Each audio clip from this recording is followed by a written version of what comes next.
And this is it, the crossbow. You can tell they've never made a car before because they've forgotten things like a roof and doors. And no, they haven't mislaid the body shell. These few floating panels are all you get, meant to echo the partial. It really is an amazing shape. It costs around £45,000, about 9 times as much as one of their bikes. So, can a motorbike manufacturer really build a car successfully first time? I guess old habits die hard with KTM. A helmet isn't legally required, but with no windscreen they strongly recommend it. At least I found a car that finally matches my big outspan.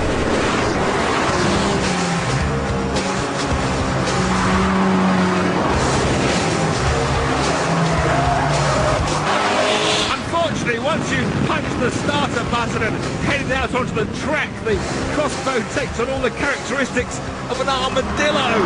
It may look very hardcore on the outside, but it's very soft in the middle. The already muted sound of the turbocharged engine behind me almost completely disappears when the wind noise gets up. And the rev counter's somewhere over there, and in fact I only know when to change gear when the light starts flashing. This 6-speed Volkswagen gearbox is nice and easy to use, but it's a bit vague. It's got quite a bit of travel, it's not racy enough.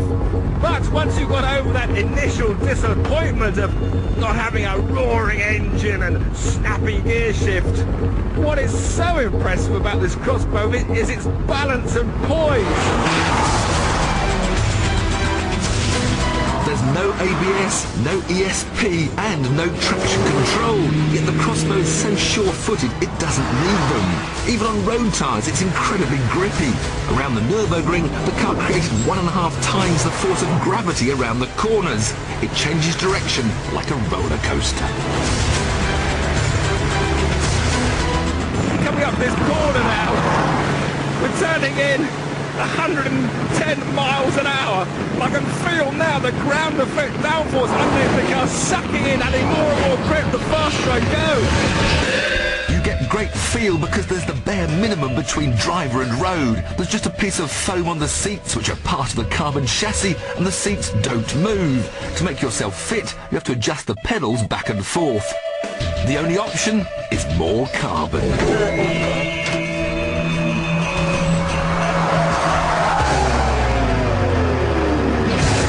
We go. It really is an amazingly neutral chassis with quite amazing cornering capabilities. So for a novice guy to jump in and head for a track, it's a perfect car. It's very light and user-friendly, but it's also got very, very forgiving handling characteristics. If only I could hear that engine! In fact, driving the crossbow suddenly made me realise quite how important a rousing exhaust note is to the excitement of a car. So, KTM, I've decided to test some better noises for you. Look how much more exciting your car seems when it comes with the lusty burble of an Aston Martin.